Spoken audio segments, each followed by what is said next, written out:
Hoje, se você fosse escolher um perfil para compor a pasta econômica, o Ministério da Fazenda, ou um nome, se você já tivesse, se você quiser revelar também, pode falar a respeito disso? E qual que é a sua relação com a Faria Lima? A gente sabe que a Faria Lima, toda eleição, ela faz uma cartinha dizendo a respeito do que ela espera do próximo presidente e quem ela apoia, né? Inclusive, a gente teve que, na última eleição, foi o Lula e muitos dizem que isso foi decisivo, inclusive, do mercado apoiar aí a campanha do Lula e o Lula se eleger. O que você acha?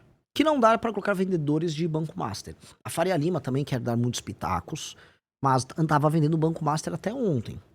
Esta é uma triste realidade de muitos elementos na Faria Lima. Tá muito preocupado com a agenda econômica, mas estava enfiando Master no cliente até agora. Então, eu tenho minhas ressalvas com a Faria Lima, no sentido de que a Faria Lima, ela faz as apostas políticas dela e quase sempre é puro lixo. A Faria Lima fez as pessoas acreditarem que o Tarcísio seria candidato. E fez preço em cima. Depois falou que o Ratinho seria candidato. Depois falou que o Leite seria candidato. Agora tentou fazer uma aposta meio manca no Zema. Eu não sei se a Faria Lima tem que ser tão ouvida assim. Eu não sei. A agenda minha fiscal, se eu falar isso pra um banqueiro, se eu falar pros caras dos fundos, isso aqui é música pros ouvidos deles. É música pura. O que ela tá falando é lindo. Agora, eles nunca me consideraram. Agora, a boa parte deles vão me considerar simplesmente porque eu apareci melhor nas pesquisas. Agora, vamos dizer, eu sou agora um grande músico pra tocar a música que eles ouvem. Antes, não. Então, assim, a relação com a Faria Lima, ela tem que ser uma relação pragmática. Pragmática. Porque senão eles fazem preço em cima de você. E a questão toda pra mim é o seguinte, eu não vou não vou estabelecer os nomes para um time econômico nosso baseado no o que a Faria Lima quer, mas sim o que o Brasil precisa. A Faria Lima, muita gente na Faria Lima quer, por exemplo, que a questão das terras raras, como eles são curto-prazistas, seja assim, vamos ver um marco regulatório que ajude alguém a vir aqui, botar umas minas e levar aquilo embora. Entreguismo, né? É isso. Entreguismo. É isso. O entreguismo é a coisa mais fácil do mundo. Faz preço pra Faria Lima falar que eu vou privatizar a Petrobras. Eu não quero privatizar a Petrobras. Então, eu não estou afim de fazer preço com eles a todo custo. E esse é o ponto que é central. Ninguém tem uma reforma fiscal, que isso eles amam, mais ousada do que eu. Dito isso, todo o restante, vamos sentar e conversar. Porque a gente tem que ter, aí sim, um projeto de Brasil, que acho que é uma coisa que a pergunta inicial do Serjão. Onde eu quero chegar com isso? Se eu aumentei minha capacidade de investimento, eu gerei uma segurança e uma perspectiva futura pro Brasil, e as pessoas conseguem andar na rua sem ter o celular roubado, aí eu posso começar a imaginar como resolver os assuntos. Como entrar nos grandes temas. E tem um acelerador nesse processo, que é essa questão das terras raras. Só que essa é uma discussão soberanista sobre terras raras. Porque é sobre, não como o Brasil ou como empresários brasileiros ganham dinheiro com isso, e sim como o Brasil se reencaixa numa nova cadeia produtiva global, de maneira soberana, e aproveita que ele tem meio que, o Sergião me corrija, 20% das reservas globais desses minerais aí, o Brasil é a segunda maior reserva do mundo, 24 milhões de toneladas, né? Só perde para a China, e a terceira, que é a Índia, é 6 milhões, né? Então, assim, o Brasil, ele é uma posição do Brasil, ela é violenta, e fora que tem coisas aqui que só tem no Brasil, né? Nióbio, por exemplo, é Araxá, a maior reserva do mundo. Posso fazer uma pergunta? Nióbio é uma terra rara? Ou não é? Não. Ele tem um estado igual o quartzo, que tem aquele quartzo super clean que tem nos Estados Unidos. Terras raras mesmo, do ponto de vista, assim, né, químico e tal, são só aqueles 17 elementos ali, liderados pelo lantânio. Lantanídeos. São os lantanídeos de Minas, né? Durante muitos anos na geologia, a gente sempre chamou eles de lantanídeos de Minas. Porque o lantânio é o principal, e o lantânio, para quem não sabe, é um dos principais elementos hoje para fazer bateria. Entendeu? A bateria de lantânio. Aliás, depois eu tenho que perguntar esse negócio aí, porque, por exemplo, em Minas Gerais, eu conheço pelo menos umas 50 startups, entendeu? Que já estão recebendo grana de fora para desenvolver, por exemplo, bateria de lantânio. Em Minas Gerais tem muito desenvolvimento de bateria de lantânio. Bateria. Mas a gente pega o elemento igual o lítio, né? É que a minha transforma em bateria. Pergunta bem clara. Agora, pra você, deixa eu fazer, não é uma sabatina, mas assim, com você, mas o processamento desse lantânio. Não, calma aí. Nós vamos chegar no processamento. Que pra mim é o grande problema. Esse é o problema. Esse é o grande problema. Como é que eles estão numa outra etapa se eles não têm a etapa do meio? Não, aí eu vou chegar nesse negócio pra você. O que acontece é o seguinte, você perguntou do nióbio e tal. É que o que a gente fala é o seguinte, a gente chama de terras raras e minerais que são hoje fundamentais. Por exemplo, o lítio não é uma terra rara, mas ele é um mineral bom. Parte do cobalto também? Cobalto, lítio, tório, entendeu? Não é terra rara também. O próprio nióbio, entendeu? Isso aí são elementos hoje, porque são elementos que fazem parte da cadeia que a gente mais precisa hoje, que é a cadeia tecnológica, né? Sim. É o que faz chip, é o que faz condutor, supercondutor, bateria. São esses elementos, entendeu? Todos esses aí. Tem as terras raras, fora todos esses outros. Sim. Então é um grupo de elementos que o Brasil tem. Aparentemente, a China, ela, nos anos 80, ela entendeu que isso teria um papel central. Sim. Parece que havia só uma mina no mundo que cuidava dessa parte de terras raras nos Estados Unidos, que é na Califórnia. E aí a China entendeu, ela comprou alguma empresa americana, ela levou parte da tecnologia pra lá, e você tem o Deng Xiaoping, numa entrevista falando em terras raras, avisando, a Arábia Saudita tem petróleo, a gente tem terras raras. E ninguém deu bola. E a China, ela fez esse planejamento de fazer a cadeia completa. E ela vai da mineração, do processamento, e é super... É poluição pra caramba, assim. O que eles acho que era perto da Mongólia, me corrija. A poluição da terras raras, o grande problema dela mesmo é a poluição. Porque aonde você... Porque acontece o seguinte, né? Primeiro, até explicar pra galera porque que chama terras raras. Muita gente acha que esse nome é porque tem pouco. Mas não é porque tem pouco, não. Não é. Tem muito. A gente chama de terras raras porque ela é muito difícil de você tirar ela da rocha. Então o que acontece? Como que é o ferro? O pessoal entender que é mais fácil. Você vai lá em Carajás, você pega uma pedrinha e aquela pedrinha tem ferro no meio. Você vai lá e quebra aquilo ali e sai só com ferro. Terra rara é exatamente a mesma coisa. Só que o problema é o processo para você tirar a terra rara da rocha, ele é muito agressivo. Então normalmente você faz com ácidos muito ferrados. E aonde você faz isso, você polui demais, e quando você polui, são regiões assim, cara, que você não planta nada. Sabe o mata-mato que você joga na sua casa? É basicamente aquilo lá. Não nasce nada, não nasce nem mato, entendeu? Então esse é o grande problema do processamento de terras raras. A China tem uma área gigantesca lá que não mora ninguém, meu amigo, dá-lhe, entendeu? Dá-lhe esse ácido e é isso aí. Aí fica tudo lá, mas produz coisa pra caramba, né? A China, a China, que a gente não pode nem comparar ela, porque a China 70% das terras raras do mundo estão lá. 90% do processamento. 90% do processamento. Então o que a gente tem hoje no mundo é um monopólio. Sim. Basicamente é isso. E os Estados Unidos meio que não se tocaram até ver... Eu não sei se chegou a ver sobre isso. Quantos quilos de terras raras vão num F-35? É meia tonelada. É isso mesmo. Ou seja, o maior equipamento de ataque e defesa dos Estados Unidos, a base do sistema militar americano, que seria esse caça de quinta geração, ele é completamente dependente em tecnologia e processamento chinês.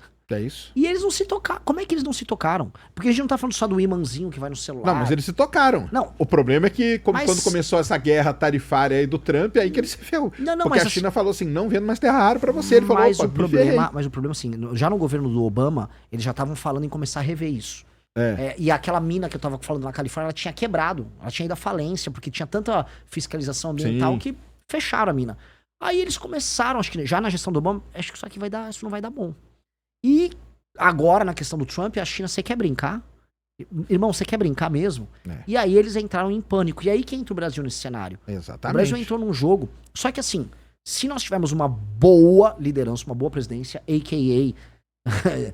espero que seja eu, você consegue transformar isso numa oportunidade gigantesca.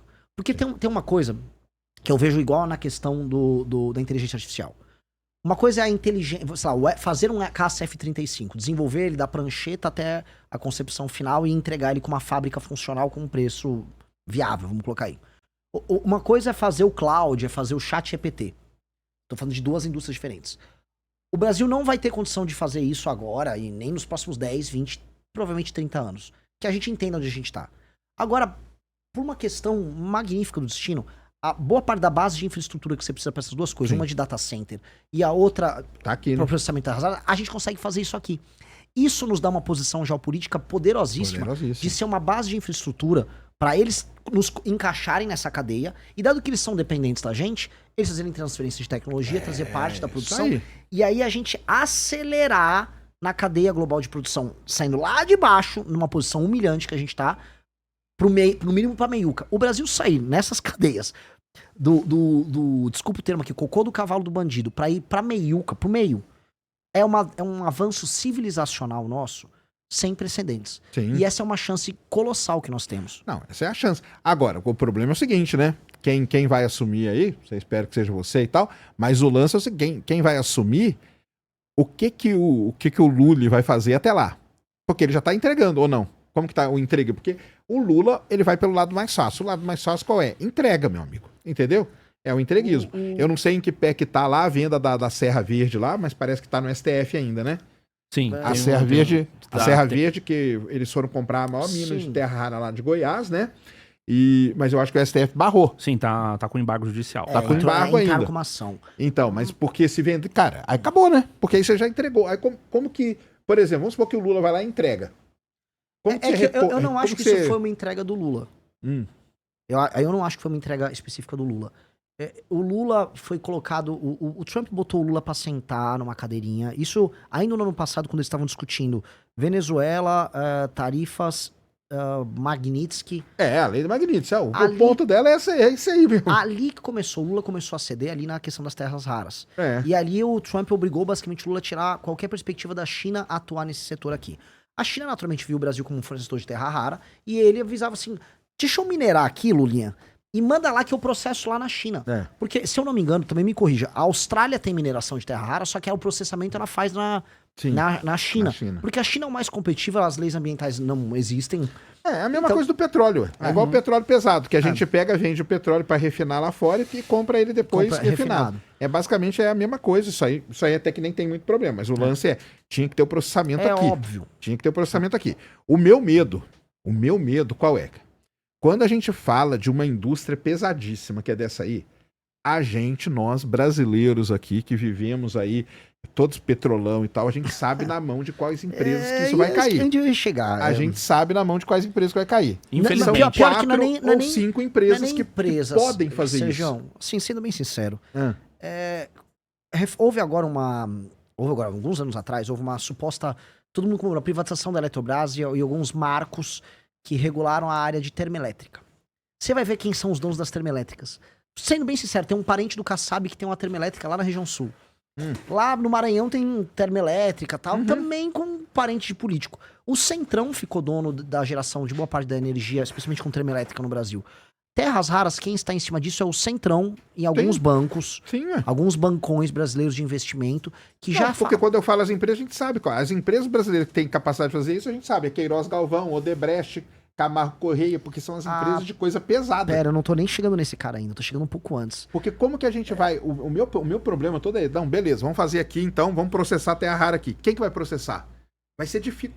Qual empresa que teria... Porque essas Pelo empresas... que o Renan falou, tem sempre um intermediário, tem um intermediário ligado a políticos do Centrão. Tem um agente político ligado Elas são sitiadas pelos políticos, óbvio. Claro, mas eu não tô nem chegando nessas empresas. Elas estão lá...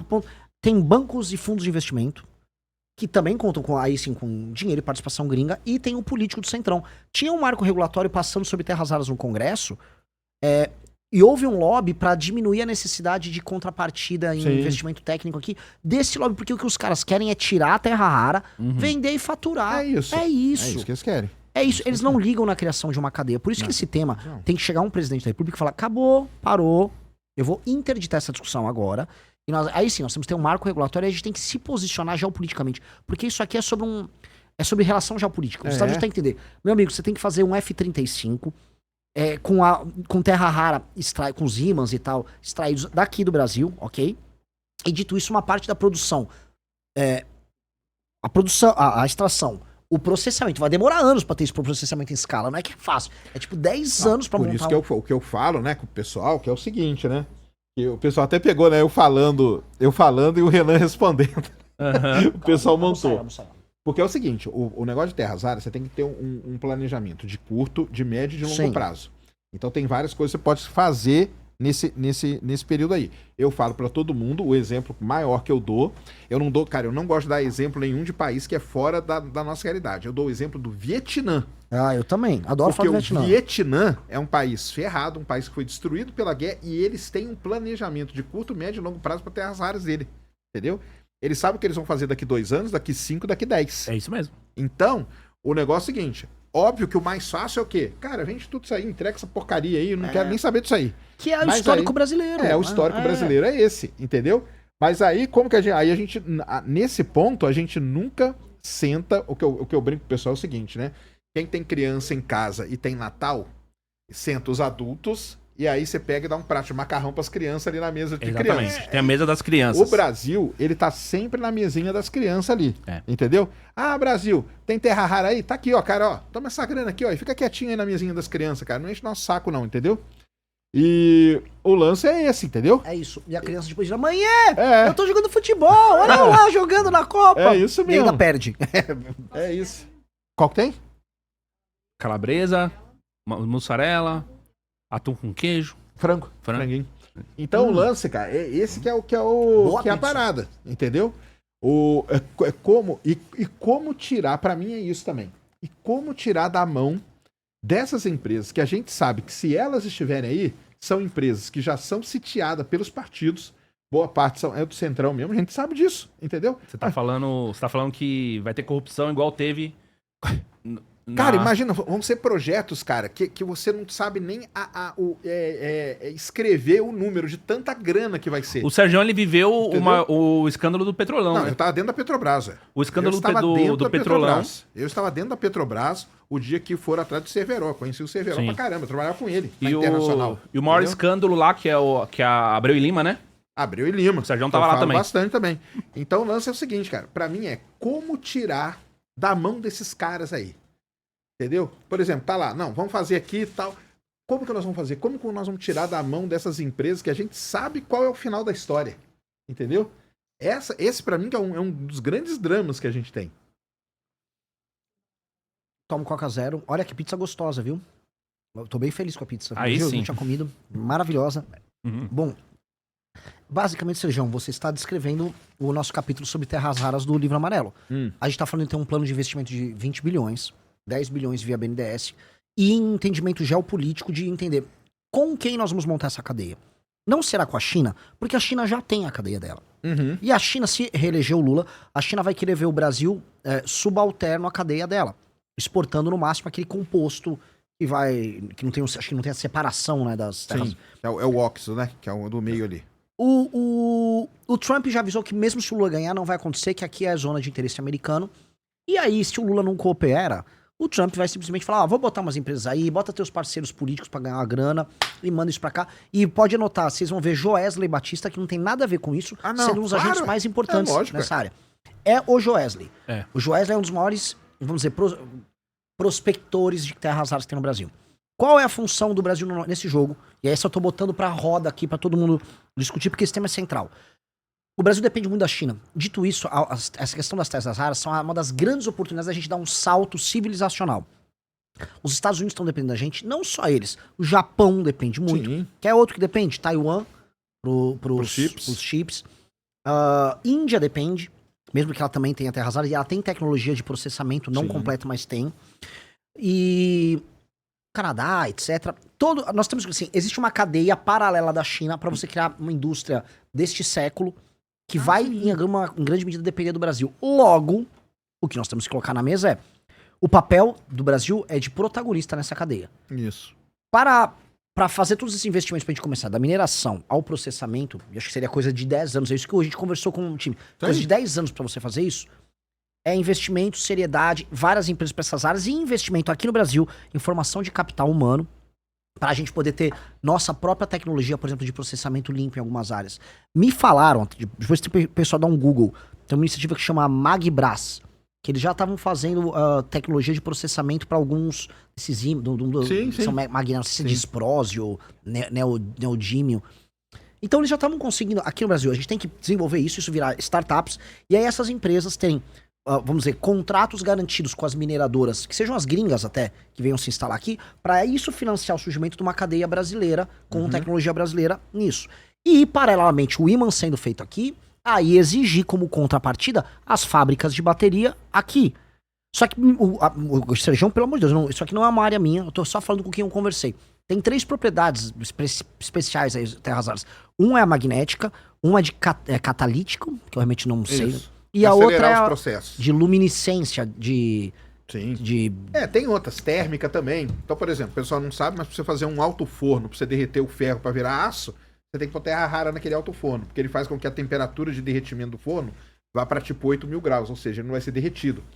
Porque o que o pessoal não entende é assim, não, mas o que eu faço o que com a terra rara? A terra rara, ela entra para fazer ligas. Então, por que o F-35 usa tanto? Porque ele precisa de ligas que resistam à pressão, tem que ser aerodinâmica, resista à temperatura, entendeu? Muito à temperatura. A turbina usa pra caramba também, né? Oi? A turbina dele é um turbina usa. Então, tudo que depende disso, você coloca ali um pouquinho de terra, um pouquinho de terra rara ali, um pouquinho ali, assim vai. Posso dar um exemplo que eu vi, que é brilhante pra explicar? A terra rara é a nova especiaria. Lembra que os portugueses pegavam o barco pra ir buscar? E o que é o lance da especiaria que eles iam buscar nas Índias? É um temperinho que você botava na comida. É isso mesmo. Aí explicando de maneira didática. É um temperinho que você botar numa liga com cobre pra fazer não sei o quê, pra colocar num ímã. É isso. E, pô, a gente tá muito bem posicionado nisso. Então, pra gente falar num projeto de 40 anos, a gente tá fazendo componentes do próximo F-35 aqui no Brasil. Mas a minha questão ainda é a seguinte, cara. Tudo bem, você criou lá, então vamos lá, criou uma startup. Como que você vai impedir que uma Camargo Correia, por exemplo, entendeu? Chegue e fala assim, quer saber? Tá aqui, ó, ô Júnior, você tem uma startup? Acabei de parar aqui, meu amigo, uma carreta de dinheiro pra você. Entendeu? Que é o que os caras fazem. Os caras fazem isso.